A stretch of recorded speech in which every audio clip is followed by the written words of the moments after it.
Kita doa sama-sama. Hati kami terharu untuk kebaikan Tuhan.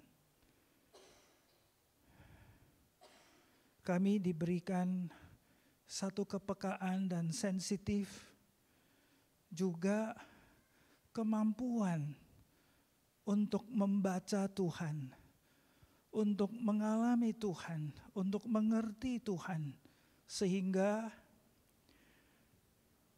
kami bisa menemukan kebaikan-kebaikan yang tidak pernah terputus dari waktu ke waktu. Dan penyertaan Tuhan, perlindungan Tuhan, pengadaan Tuhan, dan segala-galanya yang namanya providential itu terus-menerus terjadi di dalam kehidupan kami, sampai kami hari ini ada di Sydney. Dan kami diberikan gereja yang baik seperti GKY Sydney ini. Kami tahu ini semua di dalam konteks kehendak Tuhan yang luar biasa. Kami seperti terlindung di dalam bahtera yang Tuhan suruh Nuh bangun 120 tahun. Dan hari ini kami sudah ada di dalamnya. Dan Yesus Kristus sendiri adalah bahtera dan rumah kami. Sehingga kami merasa aman, terlindung. Bahkan bukan hanya sementara tetapi sampai kepada kekekalan.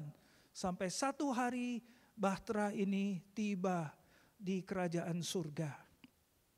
Sore ini kami akan melanjutkan sharing dan percakapan kami yang sudah kami mulai dari hari Minggu sore yang lalu. Kami lanjutkan, Tuhan berikan kami kata-kata, Tuhan berikan kami pertanyaan, Tuhan beri kami jawaban untuk mengkonfirm bahwa kami sekarang sedang berjalan di tengah-tengah kehendak Tuhan. Dan terus ke depannya Tuhan akan pimpin hidup kami. Makasih Tuhan, dengar dan sempurnakan doa kami ini. Puji dan syukur kami panjatkan. Demi nama Tuhan Yesus Kristus, kami pohonkan doa berkat ini, semua sama-sama katakan amin. Jadi tadi seperti pengarahan Pak Darmawan, saya siap untuk ditanya. Ya, jadi saya nggak ngomong lagi karena Pak Darmawan tadi pagi siang ngomong, Muse kamu kayaknya biar dibuka aja supaya teman-teman bisa tanya. Yang lalu ada pertanyaan-pertanyaan atau ada pertanyaan yang belum terjawab, ada pertanyaan yang perlu dijawab. Saya akan berusaha kalau saya bisa jawab. Tapi juga terbuka untuk semua saudara untuk bertanya dan semua boleh menjawab. Ya, di sini kita belajar, kita bertumbuh. Mau mulai? Siapa dulu? Oh, kamu dulu, Lina. Ayo, Lina 真的很可爱这个。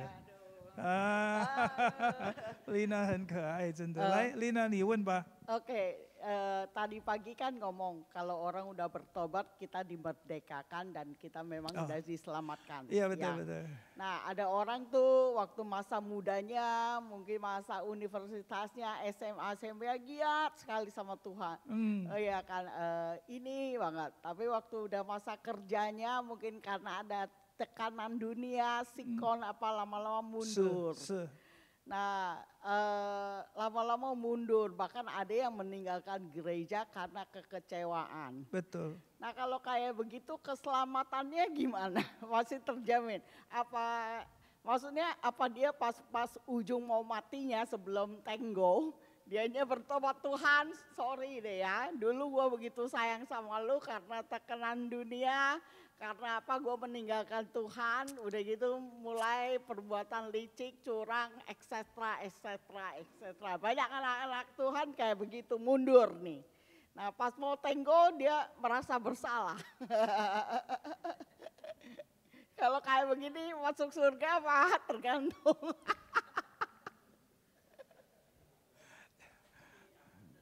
Ayo teman-teman nangkep pertanyaannya Selina kayak apa nih?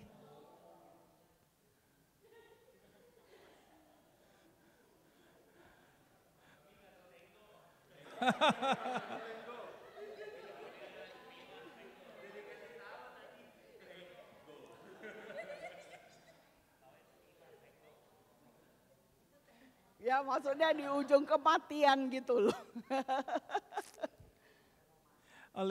Boleh siapa aja respon. Cing, siapa aja bebas. Kalau mau dibantu si Lina ngomongin ini menjadi, Oh itu seperti anak yang hilang bukan? Seperti anak yang hilang bukan? Seperti ya kan tadi katanya pertama anak mengasihi Tuhan, setelah itu kan pergi, terus udah mau meninggal terus balik lagi, Betul, kan? betul. Itu seperti perumpamaan itu bukan anak yang hilang kembali lagi. Iya, kalau kamu rasanya itu seperti anak yang hilang, gimana jawabnya jadinya? Ya Tuhan pasti terima lah. Tuhan pasti terima. Ya kan? Asal dia balik ya. Dia menyesal, dia kembali. Dia balik. Jadi Lina pasti selamat Lina, dia balik lagi. Iya dong, dia kan cuman keluar main-main aja tuh. Terus nanti satu ketika dia balik lagi. Kalau sempat lagi nih Sanpao. Kalau sempat lagi, kalau nggak sempat udah ke situ makin kejauhan terus nyasar. Tapi kalau dia datang ke Sydney kemudian ke sini ya balik lagi.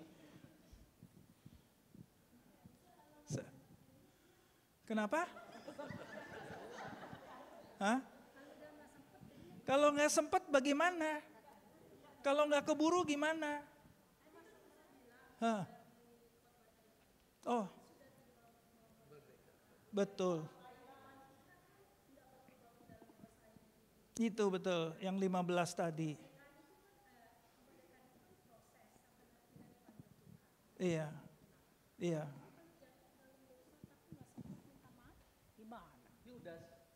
Judas, kita kan bukan pengkhianat Pak. Masih kedagingan juga sebagai manusia. Itu kan tugas-tugas daripada bapak-bapak, ibu-ibu yang ada di sini untuk tarik saya balik lagi. Kemerdekaan yang tadi sebetulnya dari hari pertama kamu percaya dan terima Tuhan itu sudah ada di situ. Jadi tadi karena kita belajar Galatia seluruh kitab yang ngomongnya adalah Christ Center dan Gospel Center, maka sampai di situ kemerdekaan yang dimaksud adalah dia menerima Kristus. Kalau dia menerima Kristus, dia dimeteraikan oleh Roh Kudus. Kalau dia dimeteraikan oleh Roh Kudus, dia mengalami lahir baru. Kalau dia mengalami lahir baru, dia diberikan hidupnya Yesus, hidup yang kekal, hidup yang nggak mati. Kalau hidup yang tidak mati, dia mengalami lahir baru, kemudian dia mendapatkan keselamatan, dia hidupnya Christ Center, dia hidupnya Holy Spirit Center.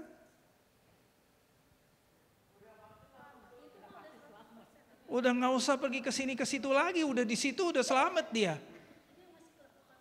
Masih kelepek-kelepekan. Jadi masih kelepek-kelepekan. Musa, mohon maaf, mungkin di tempat ini ada beberapa orang yang baru hadir. Oke. Jadi mungkin kalau boleh tetap Musa ada sesi yang disampaikan.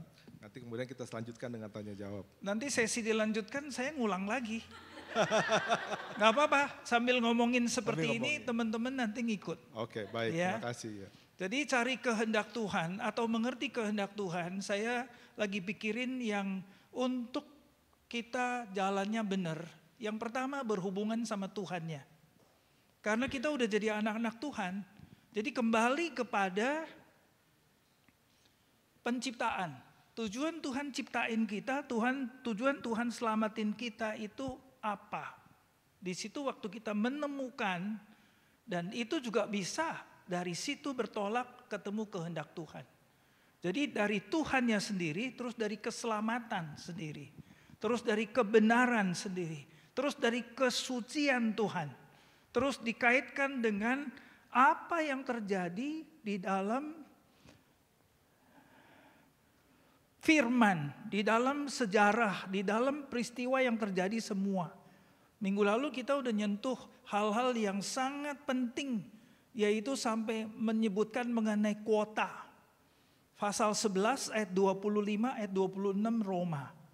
Yang bilang tunggu sampai jumlah orang-orang yang non-Yahudi diselamatkan, maka seluruh keluarga Daud, seluruh keluarga Yakub, seluruh keluarga Abraham akan diselamatkan.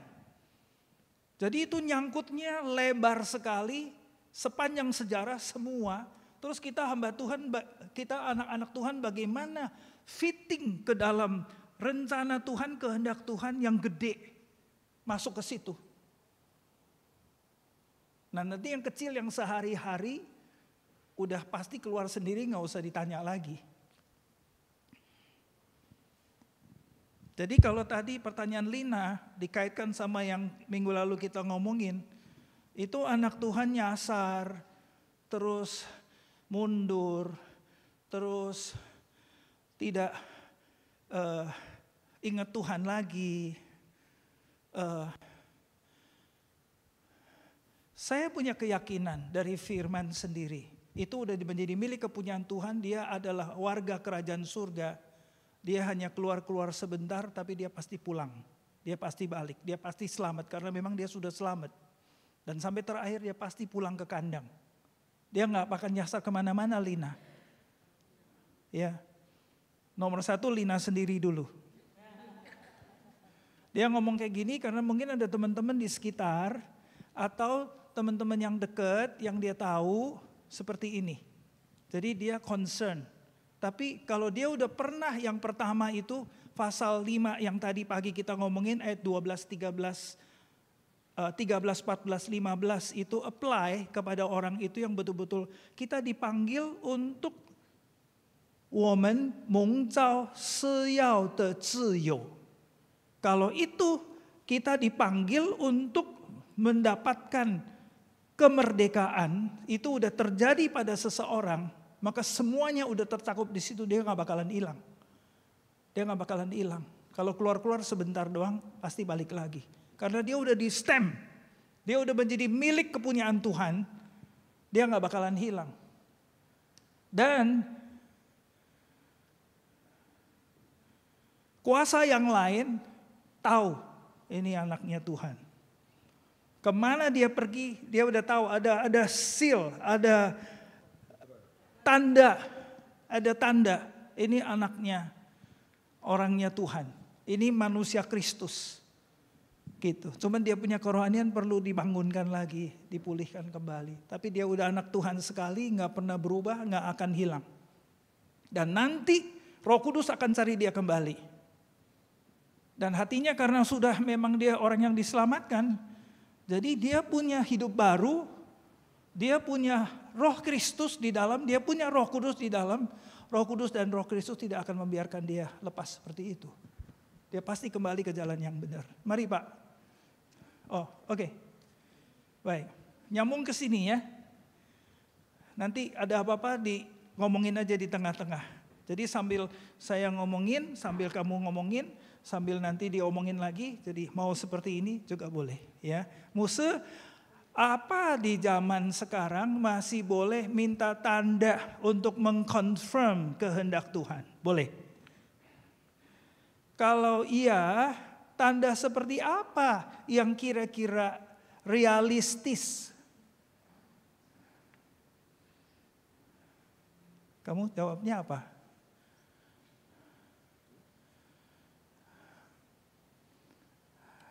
和平，你讲什么？他的名字很好，和平，蔡和平，蔡和平很好，非常好。Jadi gimana, saudara sekalian? Tanda-tanda boleh minta nggak? Boleh minta tanda nggak? Tuhan nggak gampang tersinggung. Yang penting dalam hati kita motifnya udah benar. Saya mau taat. Saya bukan mau main-main. Saya mau betul-betul taat. Ingat, kalau Gideon minta tanda, biar ini basah, ini kering. Nanti dibalik lagi, udah dijawab, dibalikin. Biar ini yang kering, ini yang basah. Tuhan tetap taruh tanda, kasih dia lihat tanda. Karena memang Tuhan mau menyertai dan Tuhan mau pakai dia dengan 300 orang semua dikalahkan. Nah Tuhan yang perang bukan Gideon yang perang. Tapi yang penting motivasinya kamu dan saya mau taat. Waktu kamu dan saya mau taat, dia tidak jual mahal untuk kasih tanda. Dan kamu dikasih tandanya adalah tanda yang kamu langsung ngerti. Mau minta tanda yang kayak apa? Saya juga nggak tahu mau minta tanda yang kayak apa. Tapi waktu Tuhan kasih tanda, kamu langsung klik. Saya tahu itu dia. Udah. Tuhan baik kok. Asal kita mau taat, kita mau sungguh-sungguh sama dia. Dia lebih sungguh-sungguh, dia kepengen banget, udah kebelet. Apa-apanya semua dikasih tahu sama kita. Tuhan itu udah jual mahal. Asal kita mau taat. Kalau kita mau taat, 我们要顺服，我们要听他的话，他很乐意把他全部的秘密都跟我们说。Wah, saya terharu kalau dengar kayak gini. Karena sepanjang jalan dikasih tanda, saudara sekalian. Sepanjang jalan terus dikonfirm, ini dia, ini dia, ini dia, ini dia. Saya bilang, saya siapa kok terus minta tanda? Padahal saya nggak minta tanda, tapi ditanda-tandain. Cenda, ditanda-tandain sehingga kamu diyakinkan. Maka penting kamu sama Tuhan itu hubungannya harus dibangun. Jadi jangan manipulasi Tuhan. Jangan bohongin Tuhan. Canda. Betul? Benar nggak? Pak Darmawan, betul nggak? Betul. Iya, setuju. Jadi kita nggak takut. Dia lebih nggak takut. Dia kepingin banget kita tanya. Dia kepingin banget kita lebih tahu banyak tentang dia. Dan dia kepingin banyak kasih tahu semuanya. Sampai他的底线他都告诉你了. Sampai dia punya bottom line. Semua dikeluarin. Makanya saya bilang, Tuhan ciptakan manusia itu adalah masterpiece-nya Tuhan. Masterpiece-nya Tuhan artinya Tuhan nggak bisa lihat dirinya kayak apa. Tapi waktu dia ciptakan manusia, terus dia lihat manusia, dia lihat, wah ternyata manusia seperti saya. 全部都在里面给他看见了. Jadi di atas diri manusia itu tersimpan semua hal-hal Tuhan. Terus Tuhan ciptakan pernikahan. Makanya tadi ada satu yang saya bilang nomor 6. Rahasia nomor 6, misteri nomor 6. Apa itu? Adalah Yesus Kristus dengan jemaatnya disimbolkan atau diperumpamakan suami dan istri. Itu adalah apa? Itu adalah masterpiece-nya manusia kepada Tuhan. Artinya Tuhan itu buka-bukaan, rahasia semua dibuka-buka supaya manusia bisa tahu. Tuhan buka-bukaan sama manusia sehingga manusia bisa tahu isi hatinya Tuhan, dasarnya kayak Tuhan itu kayak apa.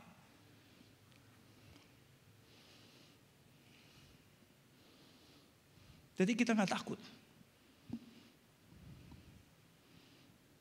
Tuhan siap diuji. Dan Tuhan berani proof dia betul-betul jujur dan dia kasih tahu. Tapi kamu dan saya harus berani taat. Kalau berani taat, semua-muanya yang kamu nggak minta pun dibukain. Contoh Abraham. Abraham apa itu? Tapi dibuka-bukain semua sampai seluruh dunia, seluruh bangsa, sampai semuanya dikasih kepada Abraham.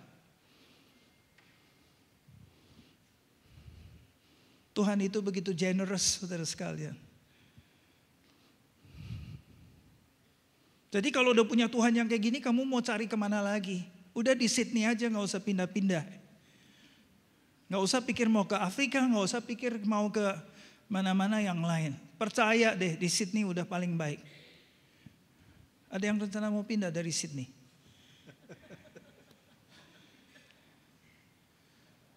Deh. Oh, 好问题, Dodo gimana? Pertanyaan yang lebih tajam apa coba?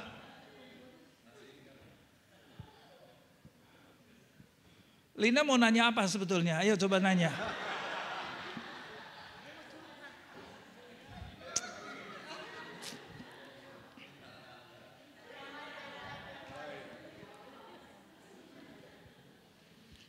Saya percaya Tuhan yang ngejodohin.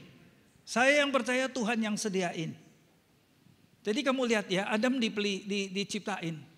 Terus Adam dipercayakan untuk kepercayaan yang begitu besar. Alam semesta dipercayakan sama dia, semuanya. Tapi dia nggak menemukan penolong yang sepadan. Ceritanya Alkitab pasal 2 seperti itu kan. Jadi dia bilang, Adam tidur. Mau ngapain tidur? Tidur aja, nanti kamu tahu. Terus diciptakan seorang pasangan yang dari tulang rusuknya. Udah selesai dibangunin. Nih buat temenin kamu. Wah, si Adam surprise dan shock. Cakepnya setengah mati. Tuh, Tuhan baik sekali. Gitu loh. Hah?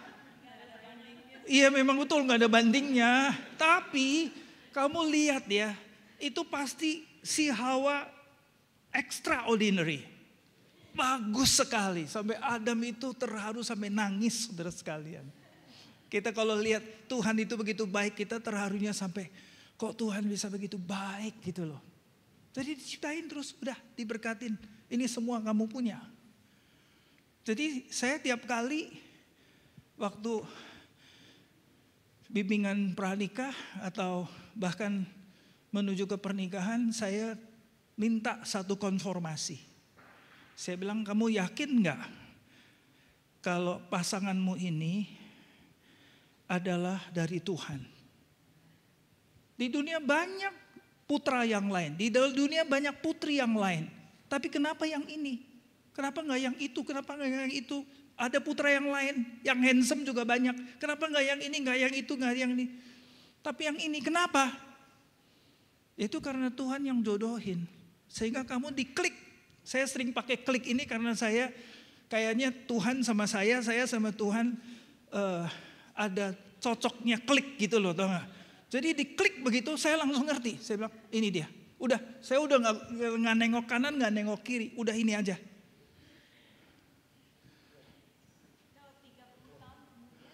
Klop, hah? Kalau 30 tahun kemudian berubah gimana? Kamu yang jawab. Kalau 30 tahun kemudian, hah?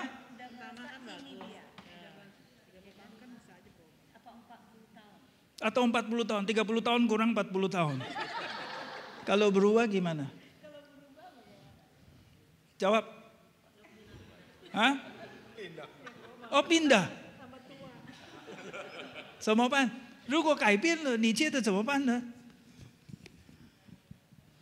Saya yakin sih, saya betul-betul yakin tidak berubah. Pupian. Tapi kalau yang berubah, mungkin saya yang berubah, bukan dia yang berubah. Kalau saya yang berubah, saya harus bertobat. Masa penjodohan dari Tuhan bisa berubah, kemudian kita bilang Tuhan berubah. Tanya dulu yang berubah saya atau berubah dia. Tuhan tidak berubah. Kalau Tuhan tidak berubah, rencana Tuhan tidak berubah, saya juga tidak berubah. Kalau ada orang ketiga, singkirin orang ketiganya.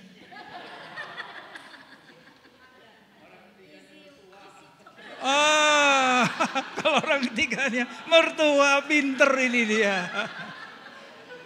Kalau orang ketiganya mertua, juga nggak takut. Juga nggak takut. Nggak mungkin mertua rebut kita punya suami atau rebut kita punya istri. Jadi kalau ada orang ketiga adalah mertua, kita sayangin mertuanya. Dia mungkin belum baca firman. Dia mungkin belum ngerti. Kita nauin lah, ngertiin dia, sayangin dia. Kalau udah mertua kan berarti udah 50, 60, 70 岁了. Iya pasti. Kita ada pasangan di Jakarta itu. Suaminya punya mama. Terus istri, terus anak. Terus ini suami, anak laki-lakinya berarti. Kalau pagi-pagi mau pergi kerja harus lewat kamar mamahnya. Berangkat dari kamar mamahnya. Kalau pulang sore kerja Nggak langsung kembali ke kamarnya sendiri, tapi harus pulang ke kamar mamahnya. Istrinya nungguin setengah mati. Ada mertua yang kayak gini. Di tengah-tengah kita ada nggak yang kayak ginian nih? Harus bertobat nih. Hah?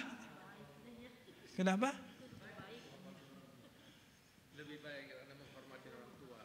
Iya, tapi diikat sampai malam, udah sampai jam 12, jam 1 baru dilepas ke kamar. Tuh, ada juga hal-hal seperti itu, pijitin mamanya lah, ininya, itu sampai ketiduran di kamar mamanya. Mamanya minta dipijetin. Mamanya minta dipijetin.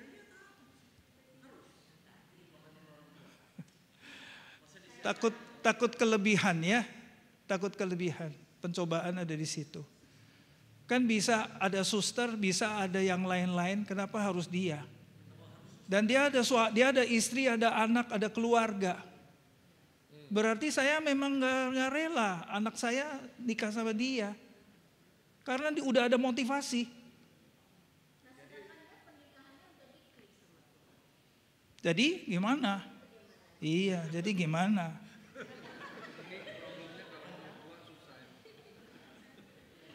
Jadi mamanya disayangin. Enggak, kalau dari mula kamu memang udah ngerti banget ini pimpinan Tuhan, ini kehendak Tuhan, dan kamu tahu pasangan ini adalah yang Tuhan berikan, beresin.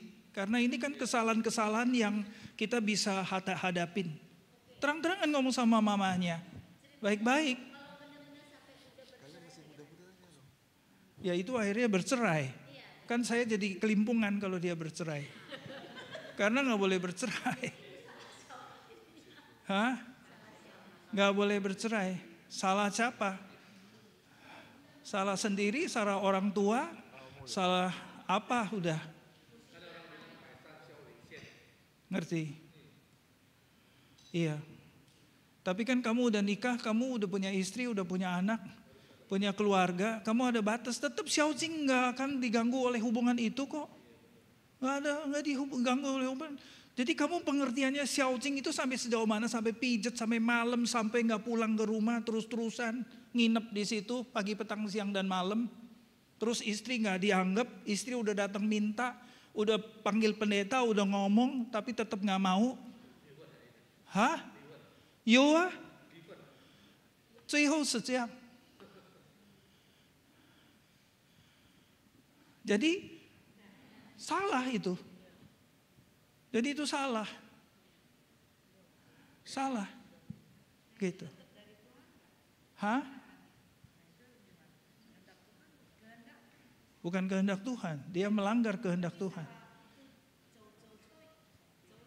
Jadi salah siapa, saudara sekalian?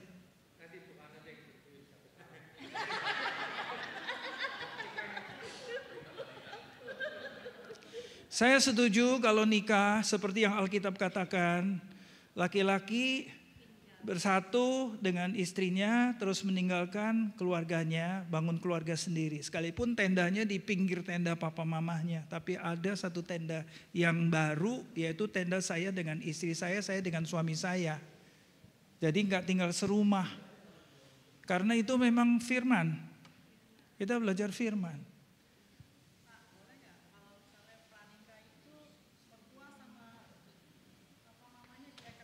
Oh boleh, boleh. Ikut sama-sama, belajar sama-sama.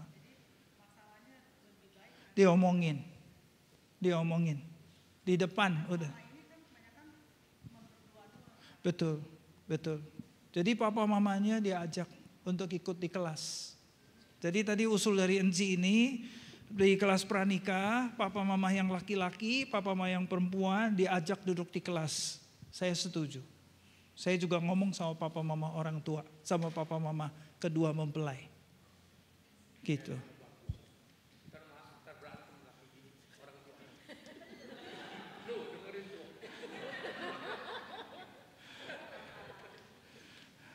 Teachable. Mau diajar ya. Pasti bisa. Musa, saya penasaran dengan bahasa roh. Ini jadi kemana-mana nih ya pertanyaannya. Jadi pertanyaannya banyak. Apakah bahasa roh itu dari Tuhan? Iya, betul, bahasa roh dari Tuhan. Ada teman saya bilang dia dapat bahasa roh ketika dipermandikan. Iya, saya percaya ada. Jadi apakah itu dari Tuhan? Bisa jadi. Karena bahasa roh adalah, ini tadi yang tadi udah beres belum nih? Kita udah lari ke topik yang lain nih jadinya nih.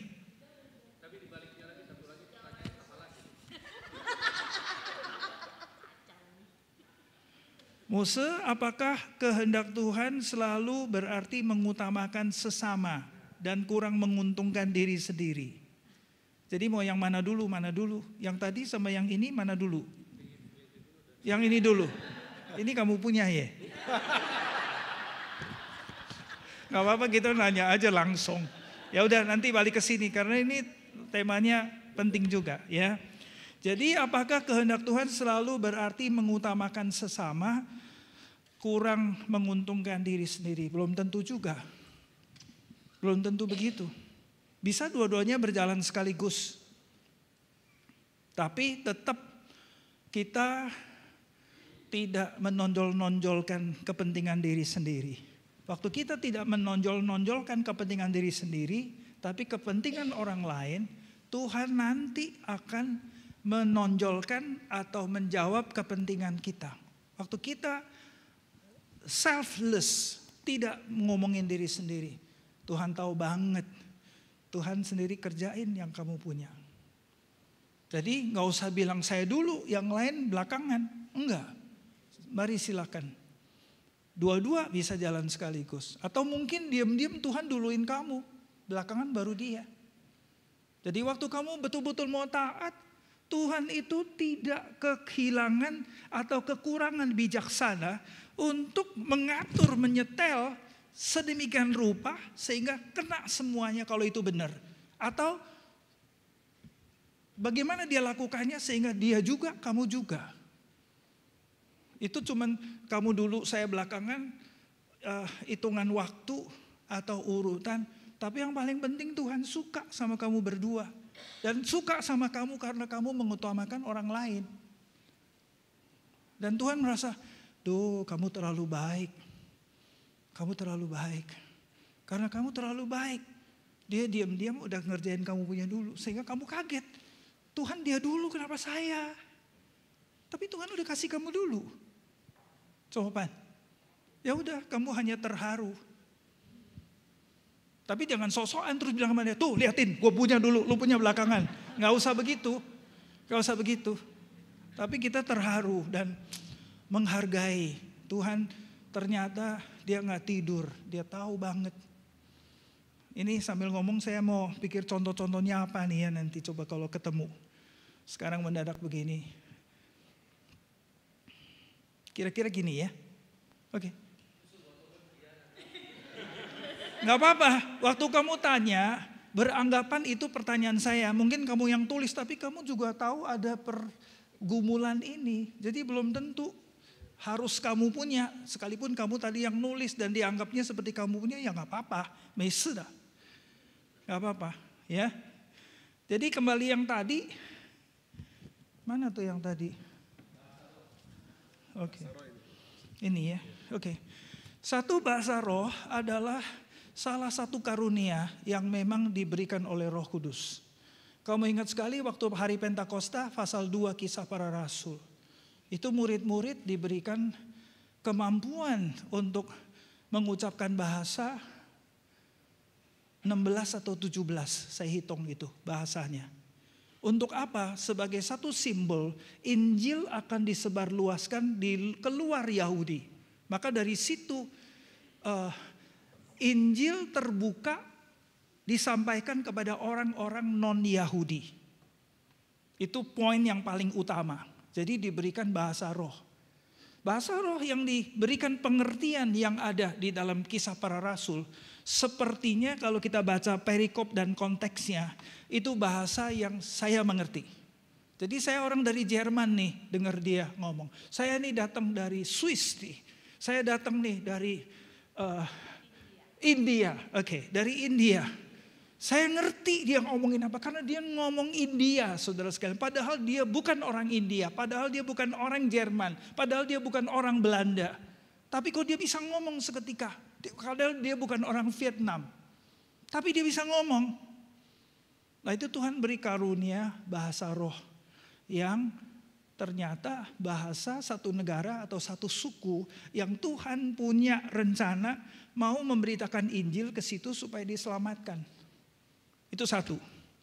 Yang kedua, bahasa roh yang saya belajar dari firman adalah bahasa karunia roh atau bahasa Roh Kudus yang dipakai untuk persekutuan, komunikasi antara saya dengan Roh Kudus, dengan Tuhan. Saya sendiri nggak ngerti. Tetangga saya juga nggak ngerti. Tetangga saya juga nggak ngerti. Jadi hanya saya dengan dia aja. Tapi membawa kepada kehadiran Tuhan, membawa kepada kepenuhan Tuhan, membawa kepada pembangunan iman, membawa kepada pembangunan rohani, membawa kepada pembangunan diri yang dimaksudkan. Jadi itu karunia untuk membangun diri.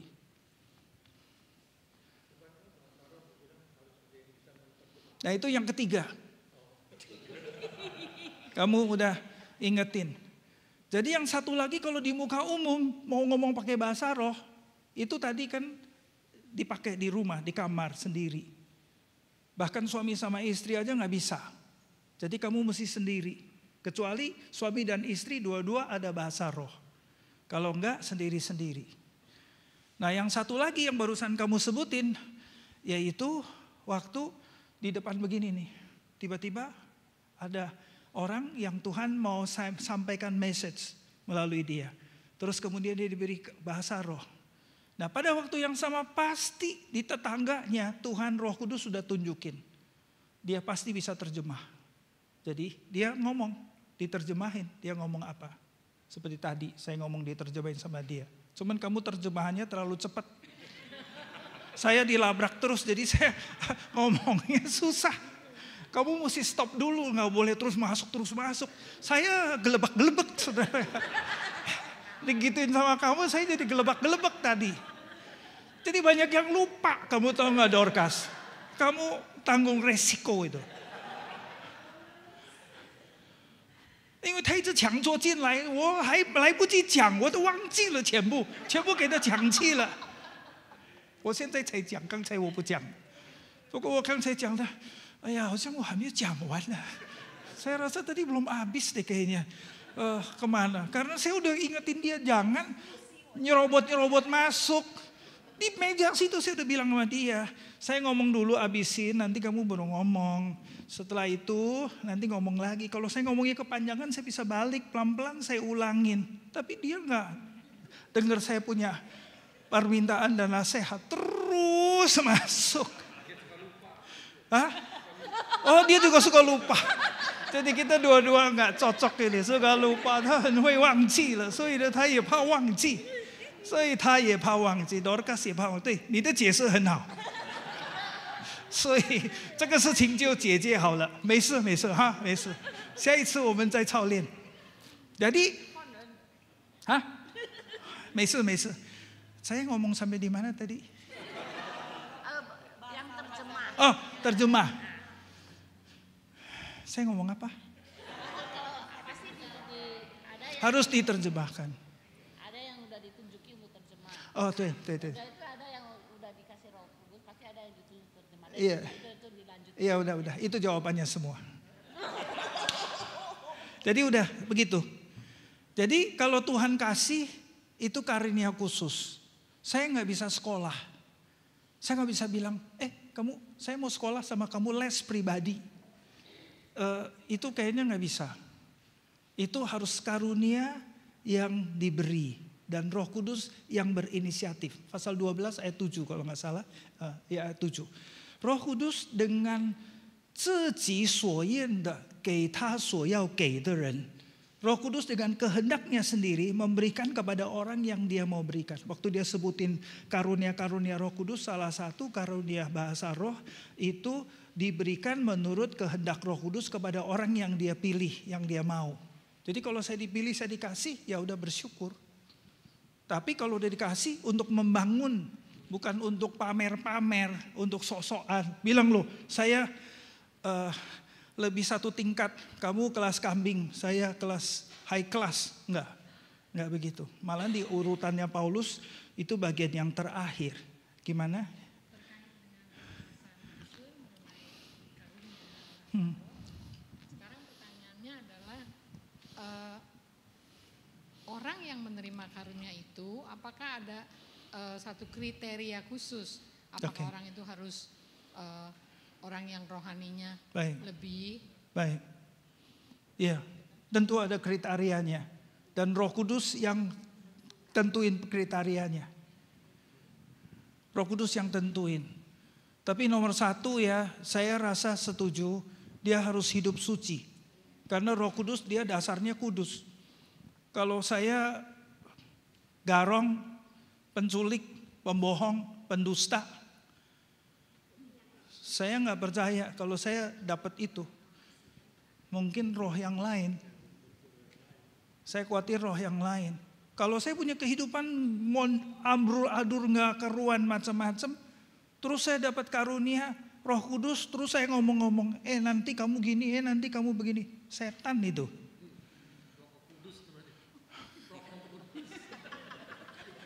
Itu nggak boleh, saya nggak setuju.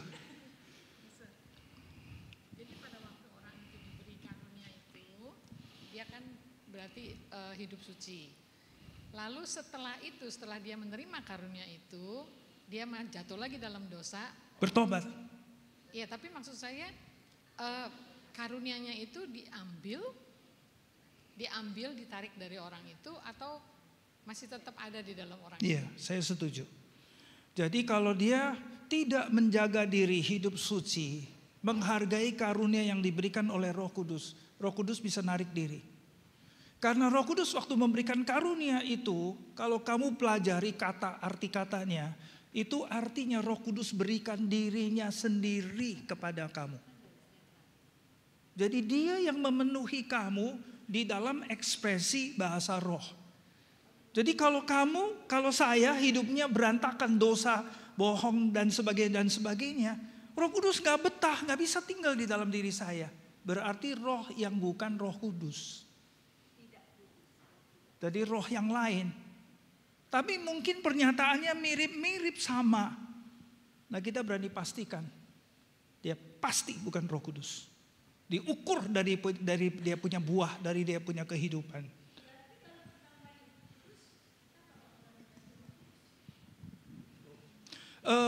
Waktu kita percaya menerima Kristus, itu langsung dimeteraikan oleh Roh Kudus. Dan Roh Kudus, zil itu artinya nempel, tinggal di dalam. Cuman dia gelisah, tertekan sekali. Waktu kamu sudah begitu, terus tapi kamu melakukan hal-hal yang bertentangan dengan kekudusan. Dia akan susah. Maka ada kalimat yang bilang, jangan mendukakan Roh Kudus. Jangan padamkan Roh Kudus. Itu karena bertentangan dengan kita punya kehidupan. Jadi dia merasa tertekan, susah sekali. Dan dia itu, sorry kalau saya ngomong, henei siang. Jadi dia lebih nerima, dia lebih shy. Enggak bisa marah, enggak langsung tegur. Dia mundur, dia rasa susah. Saya khawatir. Kalau begitu-begitu terus, itu coba dengerin. Saul, Samson, itu sampai mereka gak sadar kalau udah gak ada. Celaka kan? Makanya saya kalau doa saya bilang Tuhan jangan. Kalau saya berdosa saya bilang Tuhan jangan. Tarik rohmu dari diriku. Karena kamu tarik rohmu dari diriku. Celakalah, hancurlah aku. Langsung setan masuk saudara sekalian. Karena kelihatan banget. Seseorang yang punya Roh Kudus, setan lihat. Siapa yang ada di dalam kamu? Kamu punya roh Kristus, kamu orangnya Kristus, kamu namanya manusia Kristus. Setan tahu, dia jauh-jauh. Dia nggak berani. Betul, betul.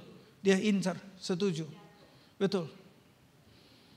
Cerita pendek aja, satu kali ada 2 teman, yang satu anak Tuhan, yang satu teman. Kemudian lagi jalan-jalan, terus dia bilang sama temennya, bilang, kamu tunggu ya duduk di sini, saya masuk sebentar. Kalau kamu pernah dengar ceritanya, masuk ke dalam sebentar lagi dia keluar. Gak jadi deh. Sampai di dalam dia tanya, kamu siapa sih? Loh, kamu siapa? Masa kamu gak tahu saya siapa? Bukan, saya barusan masuk ke dalam nanya sama dukun cari angka. Tetapi dia bilang setannya semua pada lari gara-gara kamu duduk di pintu. Gara-gara kamu duduk di situ. Terus dukunnya bilang di dalam, semua setan aku pada lari semua. Kamu sama siapa coba lihat? Tuh itu yang di depan jendela. Lain kali mau datang tanya angka, jangan bawa dia. Dia celaka itu, bikin saya punya setan semua kabur. Jadi dia ini anak Tuhan. Dia bilang saya anak Tuhan, saya percaya Tuhan Yesus. Dia bilang lah itu yang bikin setan kabur.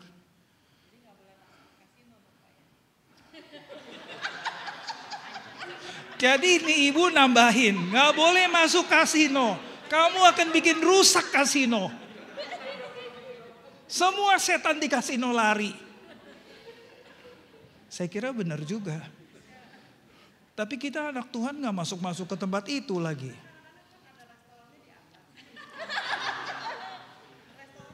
Oh lewat, semua tutup mata. Gak pada lihat. How keren juga. Iya. Ya udah, ini udah dijawab ya. Terus yang lain lagi. Oh.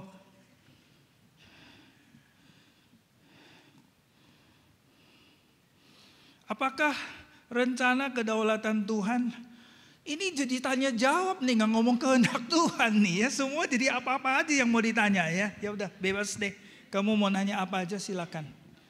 Apakah rencana kedaulatan Tuhan menyampingkan free will manusia? Apakah rencana kedaulatan Tuhan menyampingkan free will manusia? Kedaulatan Tuhan sama free will manusia nggak bertentangan kayaknya. Kalau misal jalan yang semestinya diambil A, tapi free will kita milih B. Will God redirect us to A again? Kalau menurut kamu gimana? Kalau anak Tuhan, iya, dia redirect. Kalau kamu bukan anak Tuhan, diantepin. Hah? Tapi kamu bukan anak Tuhan. Hah? Tuhan pilih yang lain. Nah, Lina itu pilih yang lain. Betul.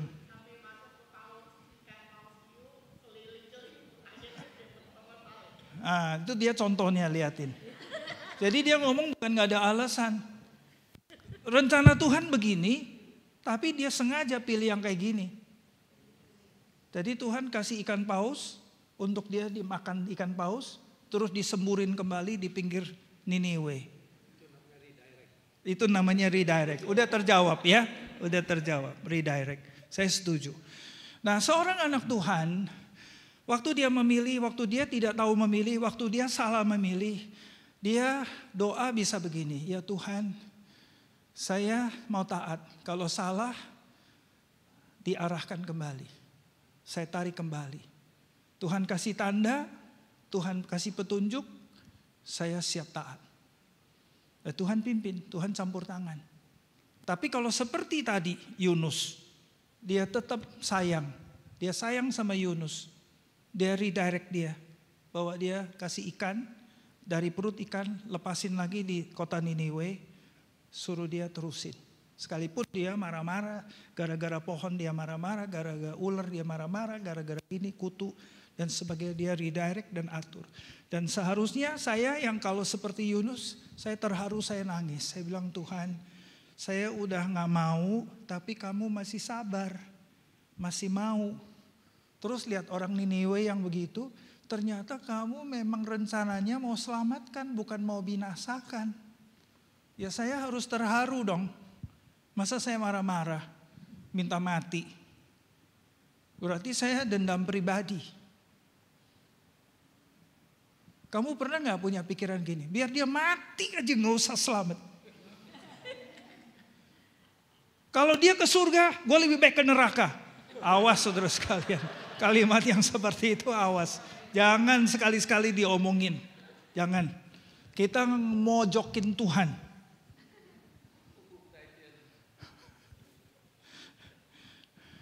Saya ngomong ya, itu Yudas aja sampai last minute.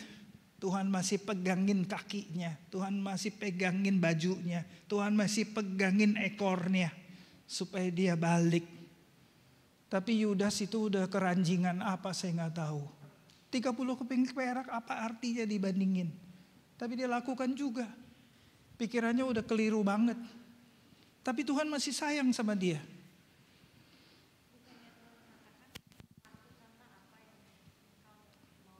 Justru ngomong kayak gitu jangan lakukan dong.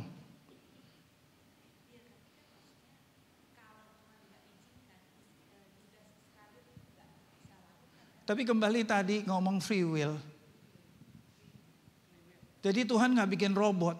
Tuhan mau Yudas bertobat. Yudas ngaku. Waktu dia tanya, Tuhan orang ini saya ya? Ada ayatnya Matius tuh. Ayat 23, pasal 23. Terus Tuhan bilang, iya orangnya kamu. Loh kalau udah ngomong begitu, kayak apa coba kalau saya? Saya bilang, Tuhan sorry, sekarang kamu udah ingetin. Saya bertobat sekarang juga. Tadi pagi kita bertobat satu-satu dosanya. Betul gak? Karena kita mau betul-betul sungguh-sungguh bertobat. Sekalipun itu dosanya. Orang-orang yang di dalamnya gak ada Kristus dan sebagainya. Karena itu gaya hidup, lifestyle, karakternya. Orang-orang yang akhirnya tidak bisa mewarisi kerajaan surga.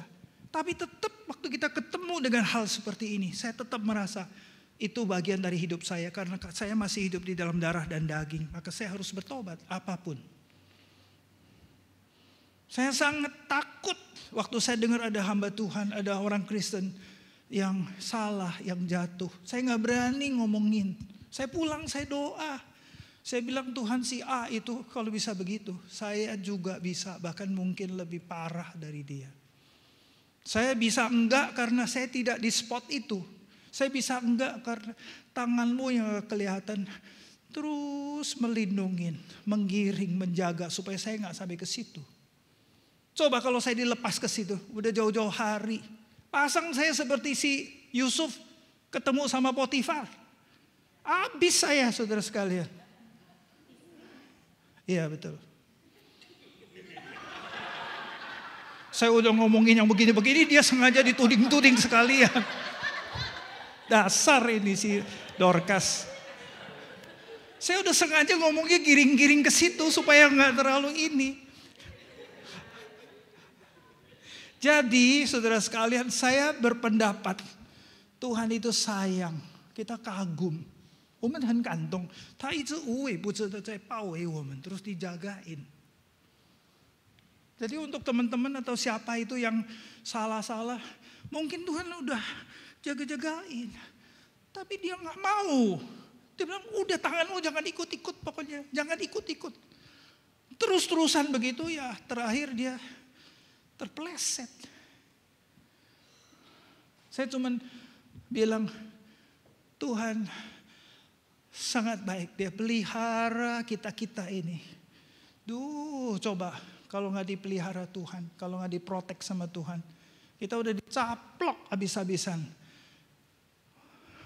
魔鬼撒旦好像红教的狮子，遍体游行，要吞吃那可以吞吃的人。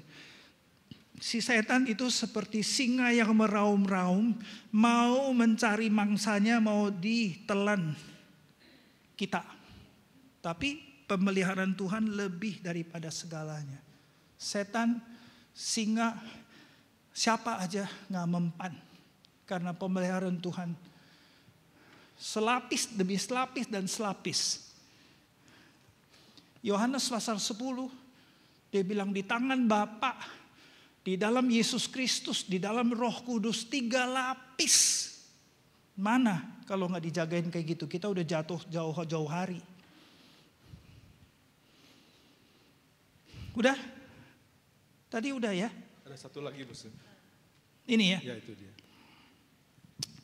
Musa, apakah kalau kita diharuskan untuk pai-pai, sembayang, belakangnya ada tulis sembayang, jadi saya tahu depan itu pai-pai. Oleh keluarga itu melawan kehendak Tuhan. Tidak. Tapi kalau tidak pai-pai, menjadi batu sandungan dalam keluarga. Sama Pan? Kalau kamu di spot ini gimana? Pai-pai. Kamu pai-pai? Pai-pai. Coba Pan. Kan jadi batu sandungan. Jadi ya pai-pai aja gitu ya. Apa solusinya? Apakah kita boleh pai-pai dengan pemikiran bahwa ia hanya formalitas? Jadi pai-pai aja karena formalitas. Jadi pai-pai aja karena formalitas. Tapi kalau setan duduk di situ, kamu bilang formalitas, kamu pai-pai dia dong. Karena dia ada di mana-mana. Dia duduk di situ nih. Dia duduk di patung itu, duduk di foto itu. Dia bilang, ayo sanbao, pai-pai. Formalitas. Terus kamu bilang daripada jadi batu sandungan, saya pai-pai aja formalitas. Enggak, dia duduk di situ. Ayo, kamu tahu dia duduk di situ. Jadi kamu pai dia, bukan pai foto orang tuamu. Nah coba Pan. Oh kalau orang hidup mah bukan pai-pai. Kalau orang hidup kita pai-pai. Kongsi hongbao nalai.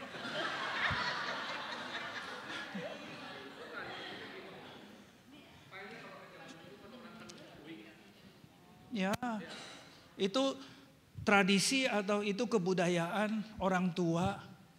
Ya, nggak apa-apa. Nggak apa-apa. Oh, jadi itu lanjut nih Siti lanjut. Tapi kan kita begini sekalipun pai-pai sama foto, pai-pai sama patung. Tapi kan saya doanya sama Tuhan. Siapa tahu sama Tuhan.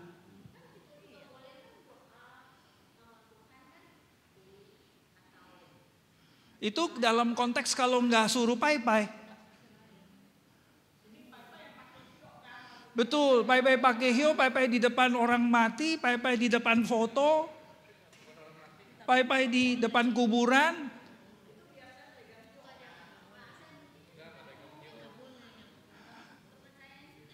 Jadi nomor 1 ya, kamu mau kompromi enggak? Kalau kamu memang hatinya mau kompromi, itu semua alasan bisa dibuat.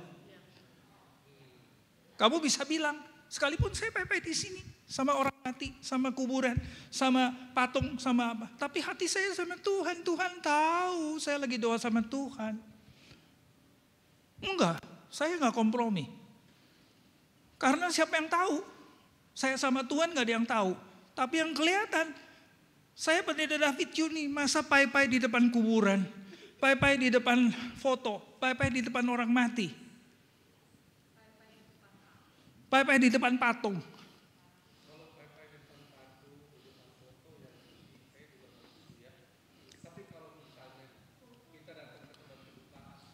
Nah gimana kalau kita datang kedukaan? Banyak kan nih kita datang kedukaan ya. Ini taruh nih fotonya di sini ya. Terus kita datang di kedukaan. Kamu pasti nyambernya ke sini kan? Terus kamu tunduk kepala, kamu doa kan? Jadi sama siapa? Dikasih hio kita tolak.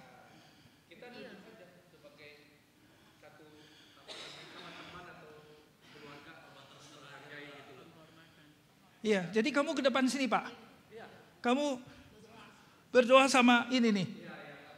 Kamu berdoa sama sini ya. Berapa lama?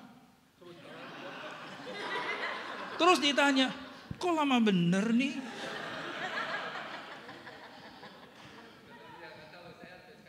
Kalau saya berdoa untuk keluarganya yang ditinggalkan, bukan untuk. Kalau kamu berdoa untuk keluarganya, kenapa nggak di situ, kenapa nggak di situ, kenapa nggak di situ, kenapa harus di sini sama dia? Persis di depan foto, persis di tempat dia berbaring di situ, kenapa harus di persis di sini?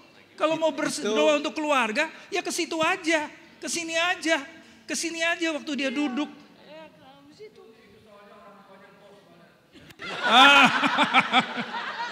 Itu dia. Orang tuanya bos.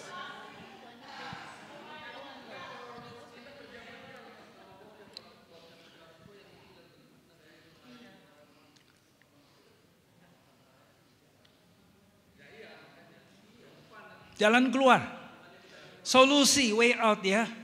Kita coba pikirin caranya gimana. Kamu sudah tahu nanti bakalan ketemu sama orang tuanya bos. Kamu udah tahu kalau nanti ada pai-pai. Kamu udah tahu nanti bisa begini begitu.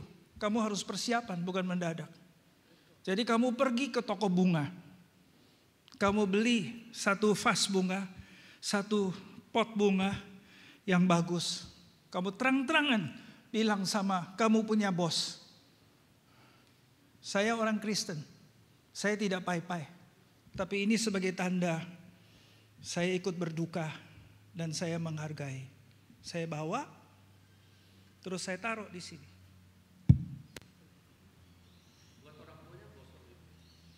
Terserah, pokoknya untuk keluarga. Terus saya panggil dia, ayo kita doa. Ya Tuhan, kita ikut berduka, papahnya pergi.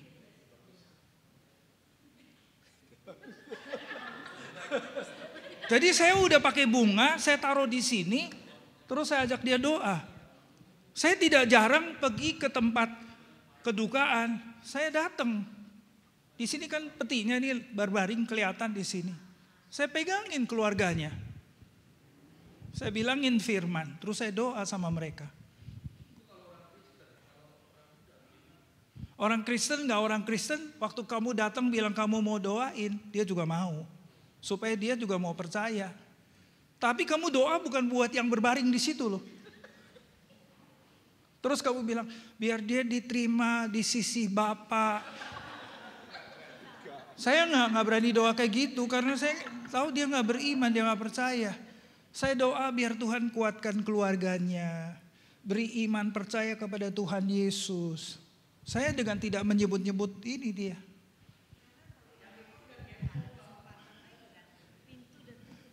Oh, pintu sudah tutup. Ini si Encik Dorcas nih terus ngitung pintu ketutup. Belum ketutup. Belum ketutup pintu masih kebuka. Oh iya tentu. Untuk dia. Tapi untuk keluarganya masih terbuka. Jadi itu jangan disebut-sebut. Nanti kesinggung saya. Iya dong saya kesinggung. Terus saya bilang, Tuhan sorry dia pintunya udah ketutup, dia akan binasa selamanya. Enggak, saya nggak doa kayak gitu. Saya akan doa. Tidak disebut, tetapi kalau seandainya ada satu orang sampai sudah mati, artinya他真的没有机会。真的很遗憾，所以他还没有呼出最后一口气的时候，要快赶上他了。Jadi waktu dia masih menggeh-menggeh di ICU, saya udah pegangin dia. Saya pegangin dia. Saya udah pegangin dia. Saya beranggapan dia termasuk kota. Saya pegangin dia. Terus saya bilang. Mose doa. Tuhan Yesus selamatkan. Kalau kamu dengar. Pijet tangan Mose dengan jempolmu. Ada orang yang udah koma. Jempolnya goyang. Terus dia pijet tangannya Mose. Tuh ya lah. Berarti dia mau. Terus saya bilang satu kata lepas satu kata. Dia mau. Udahannya terus dia pergi. Rilisnya bagus, handsome dan cantik berangkat. Saya tahu dia selamat. Saya yakin Tuhan kasih saya konfirmasi dia selamat. Itu momen yang terakhir Tuhan beri. Nah setelah itu pintu tutup. Tadi belum. Tadi ada pertanyaan. Oh nih. Saya. Kalau misalnya kita orang tua kita udah meninggal, oh, ya kadang-kadang kan kita datang ke kuburannya. Itu bagaimana kalau kita cuma gimana ya? Kita tundukkan kepala gitu. Itu boleh nggak? Tundukkan kepala untuk siapa? Enggak, biasanya gini, kita keluarga. Keluarga datang kan ke kuburan mama. Terus kita kumpul setelah kita bersihin, kita kasih bunga. Terus kita nih anak-anak semua kumpul berdoa sama-sama. Baik. Gitu. Nah itu boleh atau boleh? Iya, doa buat siapa? Doa buat yang meninggal. Oh, kalau doa buat yang meninggal berarti nggak usah. Karena dia udah ada bersama dengan Tuhan Yesus di situ. Bersama dengan Bapa di situ. Malahan dia yang ingat kita dan doain kita yang di sini. Dan kita tidak ada kesempatan atau kewajiban atau keperluan atau kepentingan doa untuk dia. Karena dia udah lihat semuanya, udah jelas. Dan dia sudah selamat. Jadi kalau kita ke kuburan orang tua, betul. Apa yang kita lakukan? Jadi kalau kita ke kuburan orang tua, apa yang kita lakukan? Bersih-bersih. Bersih-bersih. Bersih-bersih. Mau doa juga boleh. Kenapa nggak boleh? Kumpul semua, terus doa, nyanyi lingkupiku. Bersyukur. Tapi nggak doa buat dia, doa buat kita. Tabur bunga. Boleh. Saya 2 bulan sekali, 3 bulan sekali saya ke kuburan papa mama. Saya kangen. Saya bagi kembang. Saya ke situ saya taburin bunga. Saya kangen aja, tapi saya tahu dia udah kembali di surga. Satu hari saya bisa ketemu. Nggak ngomong.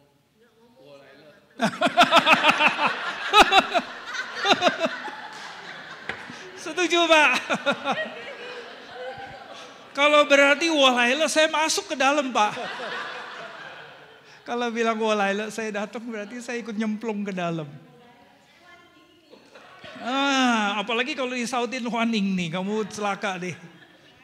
Enggak, Siti? Oh, mari, Yanti. Satu lagi, Pak. Kalau kita pergi melayat, kita nggak berdoa. Tapi kan kadang-kadang kita lihat kalau orang keluarganya kan ada di samping. Kita datang ke depan peti kan, tapi bukan cuman manggut gitu. Manggut siapa? Ya depannya kan ada peti. Iya. Jadi kalau manggut, iya, kamu manggut sama keluarganya aja, manggut sama keluarganya. Anggap saya turut berduka cita. Jadi bukan manggut sama foto, bukan manggut sama orang yang berbaring di situ.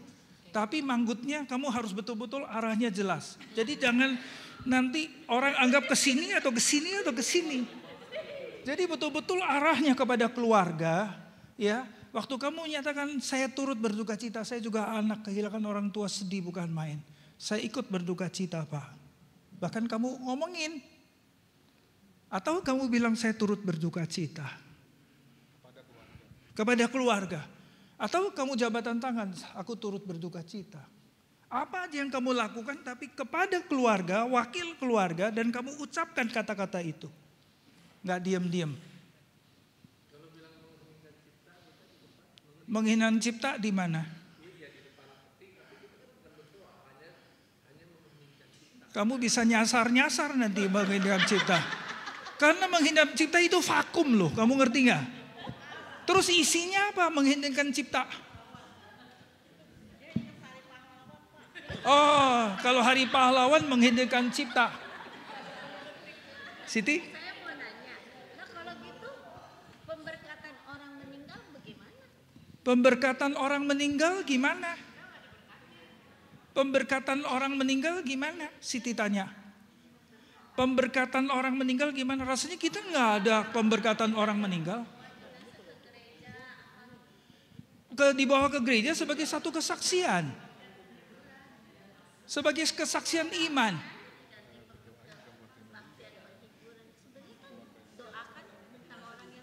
Tidak, kita nggak bilang doa buat orang yang meninggal. Kita mengenang, menghargai, mendengar kesaksian imannya. Saya tiap kali kalau mimpin kedukaan, saya akan bilang, saudara sekalian, hari ini kita kumpul di sini. Ini petinya nih ya. Saya akan ngomong di sini. Saya bilang hari ini kita datang di sini. Yang pertama, kita berbakti dan beribadah kepada Yesus Kristus. Karena dia mati di atas kayu salib menanggung dosa kita. Yang kedua, kita akan menyampaikan kesaksian iman. Imannya dia, imannya kita. Bagaimana ini papa beriman kepada Yesus di dalam hubungannya sama mama, sama keluarga. Dengan gereja, dengan teman-teman. Nah, nanti teman-teman di sekitar menyaksikan imannya si papa ini. Jadi kesaksiannya rame saudara sekalian, 2 jam gak berhenti. Nyampaikan kesaksian si bapak ini. Karena memang dia kesaksiannya baik. Jadi membangun. Pasal 11 Ibrani bilang Habel sekalipun sudah meninggal, tapi imannya sampai hari ini bicara. Kenapa? Karena hubungan dia sama Kristus, sama Allah benar. Kesaksian itu hidup sampai sekarang. Dan ini yang meninggal juga beriman. Maka dia berhak untuk diurut ke dalam Ibrani pasal 11 yang kesekian. Jadi Tuhan Yesus yang ditonjolkan, Tuhan Yesus yang diutamakan, bukan dianya. Dan kita yang berinteraksi, beriman. Ada orang-orang yang belum percaya di situ jadi percaya dan beriman. Jadi terharu. Mereka bilang, wah ternyata si bapak itu bisa begitu karena imannya kepada Yesus Kristus. Jadi dia percaya. Jadi kita nggak memberkati orang tua, nggak memberkati orang mati, tapi menyampaikan kesaksian iman. Yang ketiga berdoa. Jadi 3 komponen ini yang tiap kali kita lakukan waktu ibadah, kedukaan, penghiburan, penutupan, keberangkatan. Saya selalu tekankan di depan. Ibadah kepada Yesus Kristus. Mendengar kesaksian iman. Doa. Doanya buat siapa? Buat kita, buat keluarga yang ditinggalkan. Jadi keluarganya dikuatkan. Kita semua dikuatkan. Jadi nggak nyebut-nyebut yang meninggal. Imannya yang disebutkan dengan Tuhan Yesus. Jadi kesaksian itu yang mengalir, nggak berhenti. Jadi iman itu penting terus bicara. Lai, Niso? Oh iya. Itu kan konteksnya tadi kan dari, misalnya meninggalnya kan orang tua bos. Ini konteksnya kalau keluarga inti, kalau anggap papa saya. Betul. Jadi kan saya sendiri yang harus pai-pai. Iya. Nah itu batu sanggunannya emang di sana gitu kan. Jadi kan nggak bisa kabur. Iya. Jadi lebih baik gimana? Iya. Ini pertanyaan baik. Kalau itu tadi orang lain, tapi itu adalah bagian dari keluarga saya, orang tua saya, keluarga saya pokoknya. Saya nggak bisa lari.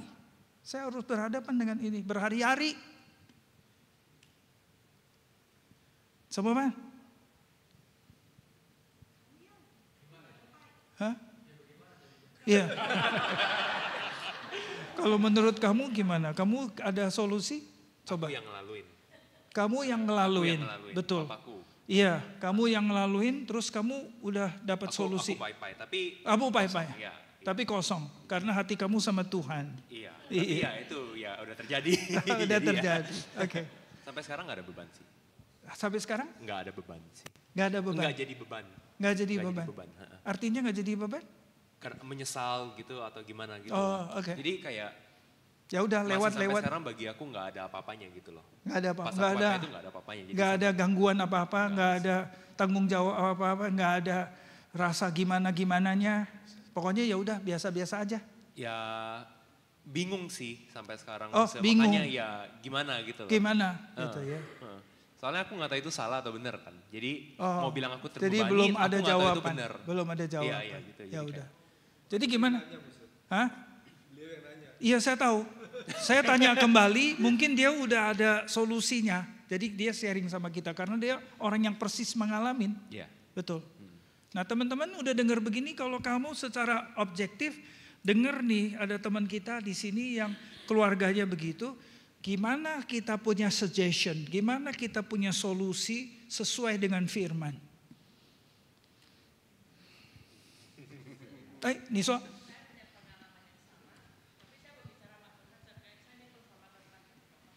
Oh, penghormatan terakhir kepada papa saya. Jadi ini si Enci ini dia bilang penghormatan terakhir sama papa saya lakukan. Saya lakukan. Penghormatan terakhir kepada papa saya. Ini pribadi lepas pribadi. Sangat personal. Jadi nggak bisa dijadikan patokan sehingga semua nanti begini. Situasinya berbeda. Firman Tuhan bilang apa? Firman Tuhan bilang apa? Tergantung prioritas.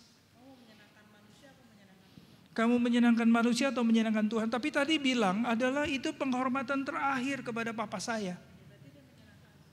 Berarti menyenangkan manusia. Kalau menurut kamu menyenangkan manusia. Tapi dia bilang penghormatan terakhir. Sebagai ucapan terima kasih ditambahin lagi. Iya benar.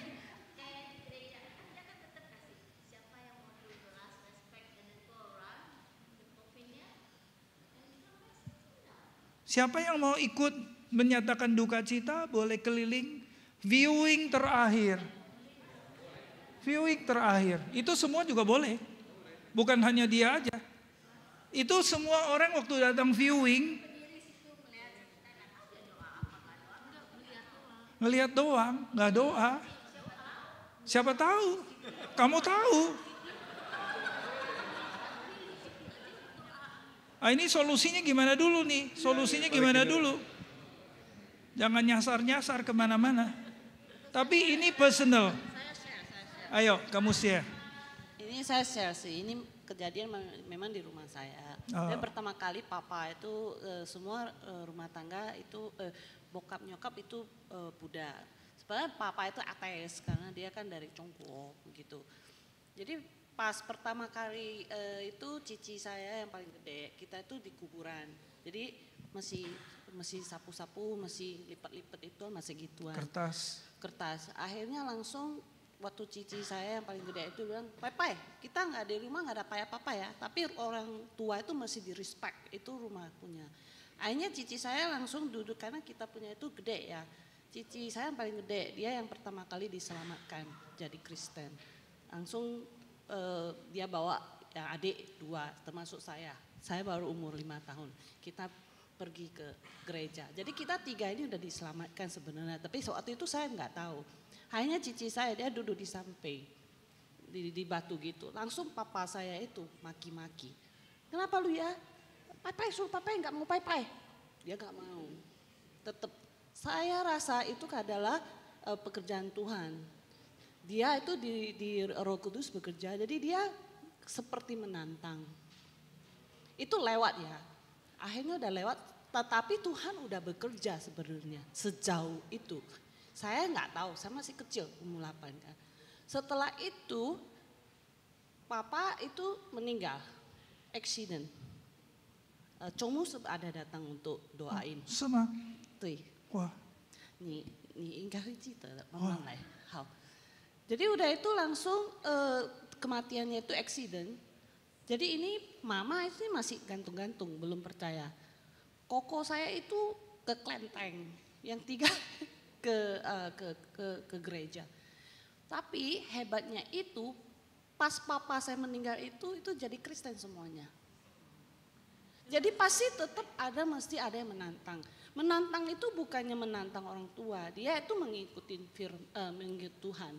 Mengikuti firman Tuhan. Dan saya percaya kalau kita mengikuti firman Tuhan, kita mesti berani. Karena kita masih percaya Tuhan kan. Gak mungkin kita percayain. Kalau cici saya gak menantang, kayak dia bilang gak mau. Saya udah kemari, saya udah bersih-bersih. Dia bilang, dia ada bunga, saya udah ada bunga, itu gitu loh. Tapi dari situ aja udah diselamatkan sebenarnya rumah saya gitu loh. Jadi pas dia meninggal itu sudah jadi Kristen, langsung karena tiba-tiba accident udah jadi Kristen. Jadi solusi itu semuanya dibereskan. Jadi untuk yang pertama kali, yang oke, kamu yang the first one diselamatkan, rumahnya semua mungkin Buddhis ya, Buddha ya, yang termasuk si teman kita ini. Ya dia mestinya menjadi kayak dia nganggap, aku jadi orang sandungan di rumah. Dan dia juga mesti ngerti bahwa dia itu nggak pai-pai. Papanya itu dia itu bukannya dia itu nggak hormat. Karena firman Tuhan nggak bilang kalau dia udah mati, kalau saya nggak hormat, saya itu durhaka. Tuhan nggak ngomong gitu. Jadi saya yakin kalau pada saat itu kalau dia punya iman dan keberanian kayak cici saya, dia duduk aja, dia gak mau. Disuruh pai-pai batu itu dia gak mau.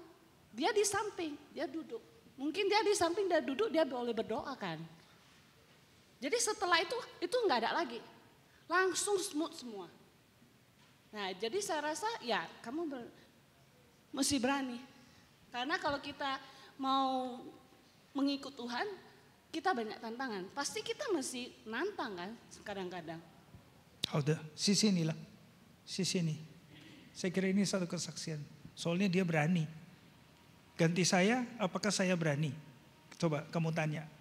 Kalau ganti saya, apakah saya berani? Ya, tadi ya. Jadi ini tetap belum dijawab. Tadi ada satu solusi yang saya hormat kepada orang tua saya. Dan ini satu kesaksian di dalam keluarga yang belum percaya. Tapi ini satu kesaksian lain, saya tetap berdiri pada posisi saya bahwa firman Tuhan bilang tidak. Jadi saya bilang tidak. Toh akhirnya ternyata sekeluarga jadi semua percaya dan memang sudah diselamatkan akhirnya. Gitu. Jadi sangat pribadi masing-masing, tetapi kembali lagi saya kira prinsip firman dipegang. Prinsip firman dipegang. Tapi pada tempat aplikasi, pada waktu momen itu, spot itu, jam itu, minta Tuhan kasih hikmat dan bijaksana gimana mengatasinya. Contoh soal tadi, cicinya udah bawa bunga. Nah kita bisa contoh, boleh nggak? Kita udah tahu kira-kira ke situ kita bawa bunga, kita siapin bunga. Jadi kita bisa beli bunga. Bilang saya respect sama orang tua saya. Cara Kristen yang kita diajarkan pakai bunga untuk respect. Karena kalau kamu sembah seperti itu 10 hukum yang pertama, yang kedua udah kena di situ. Jadi gimana? Kalau saya nggak tahu, nggak apa-apa. Tapi kalau saya udah tahu, berarti saya sengaja bertentangan. Dan yang seneng si jahat. Tapi kalau saya nggak tahu dan saya berprinsip, ini terakhir orang tua saya percaya Tuhan pasti ampunin. Tuhan gak kecil hati, Tuhan gak gampang tersinggung, masa cuman gitu-gitu doang dia jadi tersinggung, dia jadi marah. Tidak bakalan. Tidak bakalan. Jadi Tuhan itu lebar, baik, luas, murah hati, generous, ngertiin banget. Jadi gak usah takut kalau salah juga.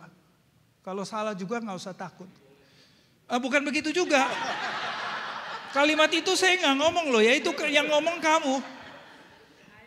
Jadi kamu sampai akhirnya salah, ya udah, sorry.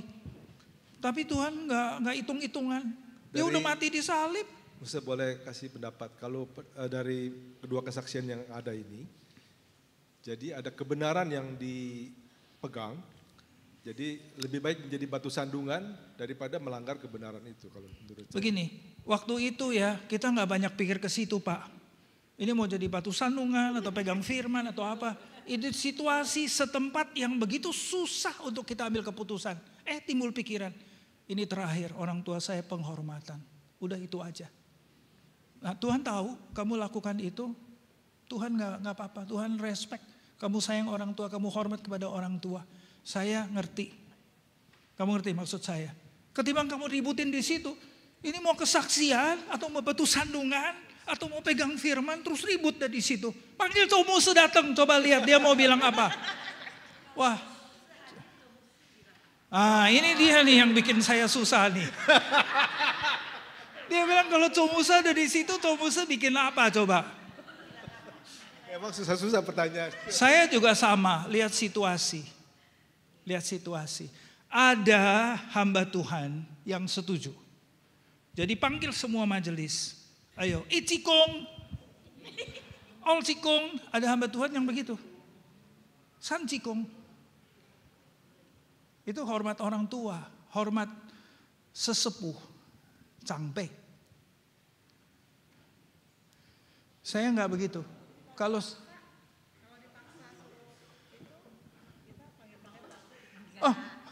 ini Sinci ini jadi nangkep. Kalau dipaksa suruh begitu panggil Tomuse datang dia bilang. Enggak Pak, enggak Bu. Jadi kalau terjadi peristiwa yang seperti itu, Ya tentu kita minta hikmat bijaksana dari Tuhan. Tapi jangan gugup, jangan gopoh, jangan grogi, jangan ribut, jangan marah. Pikirin solusi yang terbaik itu apa. Kita hormat sama orang tua. Boleh nggak begini saya usul, karena kita anak-anak Tuhan, orang Kristen. Jadi untuk pai-pai seperti ini kita ganti atau kita replace dengan doa. Saya pimpin doa. Saya pimpin doa. Ayo kita doa sama-sama. Saya doa, buka suara saya doa. Saya doa minta Tuhan Roh Kudus hibur keluarga. Saya doa minta Tuhan berikan kita iman. Percaya kepada Tuhan Yesus. Kita ikut menyesal Bapak ini meninggal. Kita berdoa biar Tuhan belas kasihan kepada keluarga yang ditinggalkan. Saya kira saya akan lakukan seperti itu kalau tadi Cowusa ada. Saya lakukan. Saya respect sama Bapak ini karena sebelumnya saya juga kenal sama Bapak ini. Mari Pak. Oh, doa biar dia kembali ke sisi Tuhan. Iya.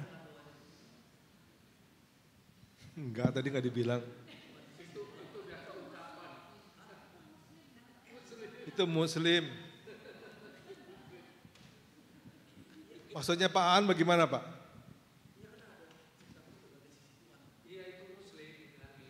Di Kristen doanya nggak ada seperti itu. Maksudnya begini.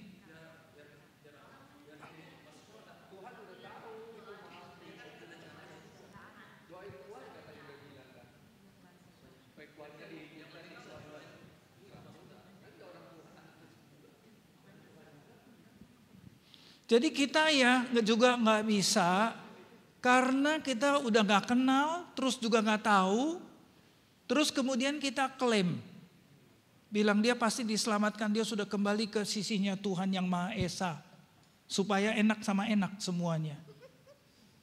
Saya nggak berani lakukan itu Pak nanti, berarti saya bohong, Pak. Makanya saya bilang. Saya doa, ayo kita doa sama-sama. Saya bilang Tuhan yang Maha Kuasa, Tuhan Yesus yang baik. Kami lagi berduka, orang tua kami lagi sudah pergi meninggal. Kami sedih sekali. Mohon Tuhan hiburkan. Beri kami iman percaya. Tapi dengan tidak doa terus di dalamnya memberikan jaminan-jaminan yang kosong. Yang saya gak kenal, yang saya gak tahu. Saya gak lakukan itu Pak. Saya gak bisa bilang, ya Tuhan mohon biar papa saya kembali ke sebelah sisi pangkuan Bapak. Saya gak berani. Saya doa untuk keluarga yang ada. Saya doa untuk semua yang ada di sekitar, tapi tidak doa untuk, karena saya nggak tahu kondisinya seperti apa. Nah kalau kemarin nih sebelum saya datang ada satu bapak 90 tahun. Hah?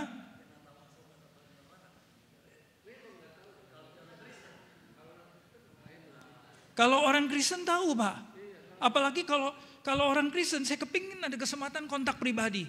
Kapan waktunya ada kesempatan saya bisa komunikasi, doa, ucapan sama-sama sehingga saya diberikan konfirmasi dari dia sebelum dia meninggal. Nah itu saya sering lakukan Pak. Ini papahnya udah menggeh-menggeh. Muse cepet, saya datang cepet. Pelan-pelan saya ngomong. Saya bilang Tuhan Yesus sayang. Kita doa sama Tuhan Yesus. Dia mau. Ayo kita doa. Ya Tuhan Yesus. Dia ikut ngomong. Ya Tuhan Yesus. Beri saya iman. Beri saya iman. Dia ikut sampai habis. Udah selesai. Terus besoknya pergi. Dia selamat gak? Bagaimana kalau doa setelah dia diselamatkan. Terus waktu dalam doa itu ada dikatakan bahwa kami percaya saat ini dia sudah berada di sisimu Tuhan. Kalau kamu yakin Pak, kalau kamu udah pernah ada doa atau komunikasi dan Tuhan beri tanda. Itu yang saya cari tiap kali. Maka saya kejar tengah malam pun ke rumah sakit. Ke ujung manapun saya kejar. Sampai ke ICU juga saya kejar. Saya cuma mau cari tanda itu, konfirmasi itu. Apakah selalu dapat? Saya yakin Tuhan murah hati. Dan Tuhan memang tujuannya mau selamatkan. Dan dalam hati saya tiap kali kalau ketemu dengan pasien, saya selalu bilang, Tuhan, orang ini dalam kuota. Waktu saya percaya, minta sama Tuhan, orang ini termasuk dalam kuota. Kalau saya belum dapatkan, saya kejar, saya tunggu sampai dapat. Bagaimana saya bisa dapat? Dia yang kasih tahu. Saya tentu nggak bisa maksa. Saya nggak bisa maksa, tapi dia bisa kasih tahu. Sehingga saya ngerti yang tadi saya bilang, saya diklik, saya tahu. Waktu saya udah tahu, lega saya. Terus saya berangkat, saya pergi ke Sydney. Ninggalin pasien-pasien yang ada di situ. Tapi udah ada konfirmasi. Gitu. Mau udahan atau Cukup mau? Ya, Mas, cukup. Hah? Gak apa-apa. Iya gak apa-apa. Iya, kesempatan itu dipegang. Justru kesempatan itu dipegang. Iya, justru itu. Jadi kamu jangan mojokin dengan pertanyaan yang dia punya jawaban adalah tidak. Jangan begitu. Jadi kamu bilang Tuhan Yesus sayang. Kita doa ya, Tuhan Yesus sayang. Dia mau. Termasuk orang dari iman yang lain, Pak. Termasuk dari iman kepercayaan yang lain. Saya doa satu kata lepas satu kata, dia ikut betul-betul sama. Sebutin namanya Tuhan Yesus. Iya Pak. Biar sembuh. Iya, saya doa buat dia yang sembuh. Saya gak pernah bilang doa untuk orang mati. Oh belum tentu. Oh enggak Pak. Saya gak pernah doain buat orang mati. Saya selalu doain untuk orang hidup. Jadi waktu dia udah menggeh-menggeh seperti ini, ya, setelah dia, penting saya ngomongin dia percaya kepada Tuhan Yesus, terima Tuhan Yesus, ngaku dosa dan sebagainya, itu katanya pendek-pendek aja. Belum tentu. Terus saya bilang begini, Tuhan kalau Engkau berkenan, beri Bapak ini mujizat, supaya dia bangun. Percaya gak Pak? Bangun Pak. Bangun. Oh karena tadi gak ngomongin soal ini kan. Tapi bangun waktu didoain. Ada yang udah di bawah 0. Udah di bawah strip. Udah di bawah 0. Udah, dokter udah bilang udah habis. Itu mata ya putihnya udah keluar. Yang hitam udah di dalam. Yang putih udah keluar. Udah banjir nih matanya dua-dua. Dokter bilang udah ciu lah. Nggak bisa ditolong. Tapi 15-20 tahun hidup lagi. Liatin anaknya, liatin cucunya. Itu mujizat. Saya ingat hujan gede di rumah sakit Pertamina. Waktu saya dikasih tahu, saya kejar sampai ke situ. Saya pegangin, minta kepada Tuhan. Dikasih mujizat. Dijawab, dia murah hati, dia kasih.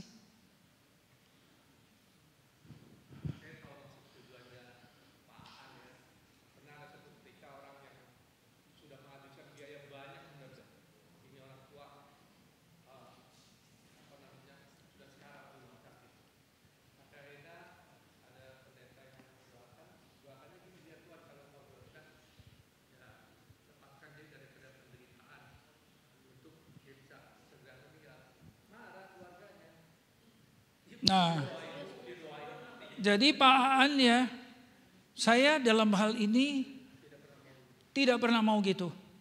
Sekalipun saya dipanggil orang, bilang dia udah lama nih musinya harus sudah mati. Kenapa gak mati-mati? Mungkin masih ada ikatan-ikatan. Pak doain supaya dilepasin biar dia mati. Saya datang, ya Tuhan, lepasin dia dari semua sakit penyakit supaya dia hidup. Kasih dia panjang umur. Bangun, bangkit, jalan. Turun dari ranjang. Balik ke gereja kesaksian. Terus dia bilang, wah cuma musuh gini-gini. Enggak, Tuhan Yesus. Tuhan Yesus.